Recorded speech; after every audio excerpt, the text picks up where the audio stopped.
नमस्कार दोस्तों। आज मैं जो त्रिमूर्ति भवन को जो कार्यकारी परिषद के जो अध्यक्ष जो नृपेंद्र मिश्रा जी हैं, जो उन्होंने कहा है कि ये जो त्रिमूर्ति भवन है वो जो मठ कहा है, लेकिन मैं ये बता देना चाहता हूँ कि ये मठ कहना उचित नहीं है। ये सांप्रदायिक सौहार्द स्थापित करने की संस्था है, धर्मनिरपेक्ष देश का प्रतीक है। इसी कारण प्रथम प्रधानमंत्री जवाहरलाल नेहरू ने अपना उसका आवास बनाया था। इसका नाम त्रिमूर्ति क्यों पड़ा, और इसके मेन गेट पर तीन लोगों का भी चित्र बना हुआ है या स्टेचू कह सकते हैं, क्योंकि ये बम्बई, मैसूर और हैदराबाद के जो उस समय की जो रियासत थे, वो द्वितीय विश्व युद्ध में फिलिस्तीन, सीरिया और सिनाई में एक भलादार या सैनिक कर लीजिए शहीद हुए थे। उन्हीं की याद में ये बनाया गया था। एक तरह से ये राष्ट्रीय एकता अखंडता का प्रतीक भी है, क्योंकि ये बम्बई प्रेसिडेंसी उसमें हुआ करता था, या बम्बई कह लीजिए, या हैदराबाद कह लीजिए, मैसूर जो कर्नाटक था। ये सब मिलाकर एक तो राष्ट्रीय एकता अखंडता की बात करती है। दूसरी चीज़ की जो ये बता रहे हैं, लोग बोल रहे हैं कि ये प्रधानमंत्री जी मोदी जी जवाहरलाल नेहरू को इंसल्ट करने के लिए किया, तो ये कहना उचित नहीं। जो दूसरे को इंसल्ट करता है वो खुद इंसल्ट होता है। दूसरी चीज़ की जो प्रधानमंत्री जी का, जवाहरलाल नेहरू का जो योगदान रहा देश की आज़ादी के बाद, कि देश जब आज़ाद हुआ था एकदम बिखरा हुआ था, भूखमरी थी, कंगाली थी, अशिक्षा थी, बेरोजगारी थी, कोई ऐसा समस्या नहीं था कि जो नहीं था। लेकिन उन्होंने इसको संभाला। इस चलते उनसे इनका तुलना करना उचित नहीं है, या इंसल्ट करने की बात जहाँ तक है, इस चीज़ को नहीं मानता हूँ। दूसरी चीज़, इन्होंने जो 14 अप्रैल को जिस दिन माननीय बाबा साहब के जो जन्म जयंती है मनाया जाता है, उस दिन लोकार्पण किया, तो मैं बता दे रहा हूँ कि एक तरह से इन्होंने बाबा साहब का इंसल्ट किया, जो कि बाबा साहब ने धर्मनिरपेक्ष देश की संकल्पना की थी। उसके बाद उन्होंने संविधान भी रचा, धर्मनिरपेक्ष संविधान है, जाति भेद का उन्मूलन किया। उसके बाद समाज के सभी वर्गों का रिस्पेक्ट किया, सभी का सम्मान किया, और उन्होंने मानवाधिकार का सर्वोच्च स्थान दिया। मानवाधिकार का मतलब ये होता है कि किसी व्यक्ति की हैसियत का जो रक्षा की जाए, वो सबसे बड़ा डिग्निटी होता है। इस चीज़ को आज के दौर में देख रहे हैं कि देश में किस तरह से समस्याएं व्याप्त हैं। किसी का मानवाधिकार तो सुरक्षित रहने की हैसियत की बात तो छोड़ दीजिए, कोई किसी को बोलना ही मुश्किल है।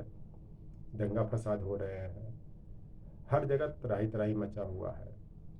तो अभी जो देश में जो सबसे बड़ी सरकार को जो चुनौती है, वह सांप्रदायिक सौहार्द कैसे स्थापित किया जाए, कोविड काल से निकलने के बाद रोजी रोटी की व्यवस्था किया जाए, कैसे किया जाए।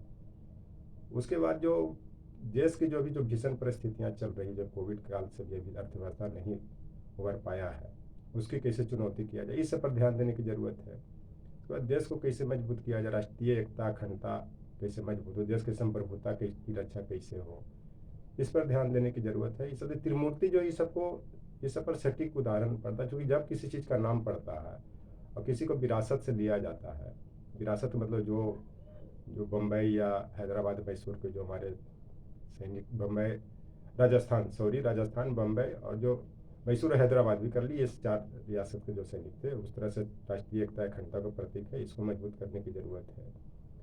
और देश की जो अभी जो परिस्थितियाँ चल रही है, जो त्रिमूर्ति का जो निर्माण किया था रॉबर्ट सुलोविया का, जिन्होंने 1930 ईस्वी में कर्नाट प्लेस का भी निर्माण किया था, उन्होंने किया था।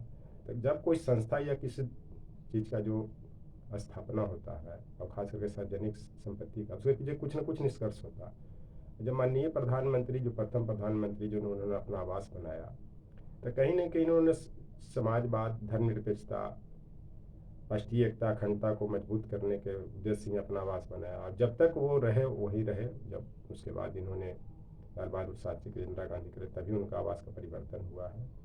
इस चलते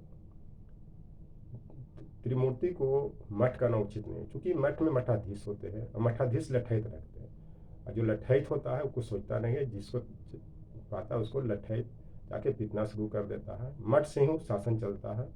ये मठ करने का मतलब है कि अभी देश का जो शासन है वो संविधान से नहीं चल करके मठ से चलेगा। एक तरह से देश के संविधान को या देश को मठ बनाने की बात इन्होंने कह दिया है, कि देश का मठ कैसे है कि यहाँ पे सब लठैत है। आप दंगा फसाद में भी देख लीजिए, कहीं पे भी कोई किसी को ये नहीं सुनता है, सीधे लठैत की बात होती है, तलवार लहराया जाता है। और ख़ास करके जो मीडिया लोग पर ये आरोप कर लगाते हैं कि मीडिया वाले सोच समझ के करें, तो मीडिया वाले को क्या पता है कि कौन तलवार लहरा रहा है, कौन नहीं लहरा रहा, वो तो कवरिंग करेंगे ही करेंगे। ये तो आपको अपने जो लठैत रखे हुए हैं, जो लठैत चाहे किसी पार्टी का, किसी का सरकार को हो, उसको आप कंट्रोल कीजिए कि इस तरह के काम नहीं करे। वो तो कैमरा में तो सब आएगा। और रह गई बात कि आपका पुलिस है, प्रशासन है, खुफिया है, तो आप किसी को भी टांग सकते हैं, किसी को भी जेल भेज सकते हैं, चाहे मीडिया वाले को भी आप टॉर्चर कर सकते हो, करते भी हैं। तो ये चलते इसको मठ कहना उचित नहीं है। ये देश का संविधान है, वो भारत का संविधान है, वो सर्वोच्च संविधान है, और इससे बड़ा धार्मिक धार्मिक ग्रंथ नहीं हो सकता है। और धर्म का मतलब कर्तव्य होता है, इससे बड़ा कोई कर्तव्य हो ही नहीं सकता। आप कर्तव्य को बढ़िया से करें, जिस पोस्ट पे भी है, सरकार के जिस पद पर भी, जिस मंत्री के पद पे है, उसको आप निर्वहन करें, तभी ये देश आगे बढ़ेगा, अन्यथा नहीं बढ़ेगा। और मठाधीश की जो बात होती है, आप देख लीजिए कि गोरखपुर का जो मठ है योगी आदित्यनाथ का, ये सिर्फ दिखाने का है। ये देश जो संविधान से चल रहा है, यूपी शासन से चल रहा है, लेकिन सारा निर्णय वही होता है।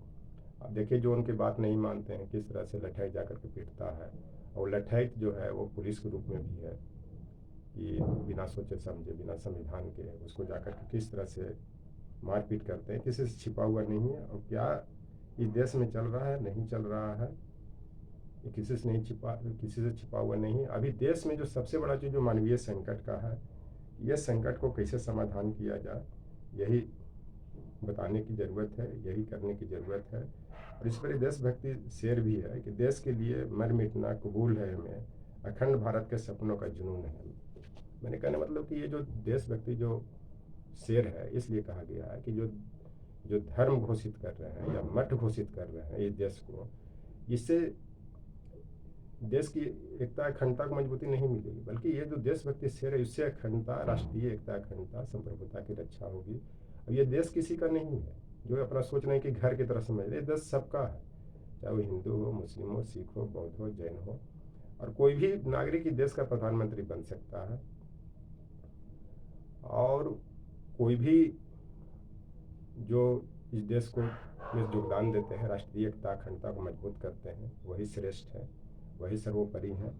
ये चलते ये मठ कहना त्रिमूर्ति को उचित नहीं है, ठीक नहीं। आपने संग्रहालय बनाया, सब प्रधानमंत्रियों को सम्मानित करने के लिए बनाया है, वो सम्मान भी अच्छी बात है, आपने बनाया भी वही अच्छी बात। लेकिन यह कहना कि मैं जवाहरलाल नेहरू से या आपके जो पार्टी के जो प्रधानमंत्री वाजपेयी से आगे निकल जाऊंगा, आप नहीं निकल सकते।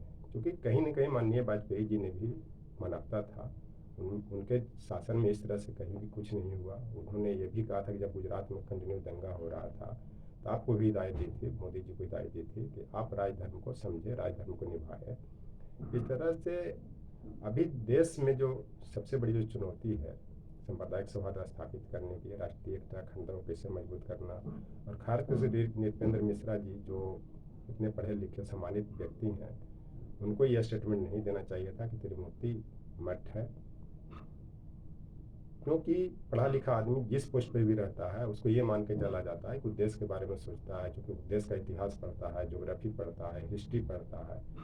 और देश कितनी कठिनाइयों का सामना करते हुए आज़ाद हुआ है, किस छिपा हुआ नहीं है। और फिर भी देश को आज़ादी में हिंदू मुस्लिम को एकता स्थापित करने में कितने टाइम लगे, उसके बाद भी आज़ादी के बाद भी कितने दंगे हुए, कितने 562 रियासत से उसको माननीय लौह पुरुष सरदार पटेल जी ने किस तरह से संभाला, किस तरह से एक किया, ये किसी से छिपा नहीं हुआ पढ़ा लिखा वर्ग से। चलते पढ़ा लिखा वर्ग को इसका विरोध करना चाहिए। और ज़्यादा क्या होगा, आपका पद से हटा देगा। पद पाना ज़्यादा तो प्रिय नहीं होता। आप समान कितना पा रहे हैं, कितना लोग प्रिय हो रहे हैं, कितना लोग आपको चाह रहे हैं, बिना पद पर भी रह सकते हैं।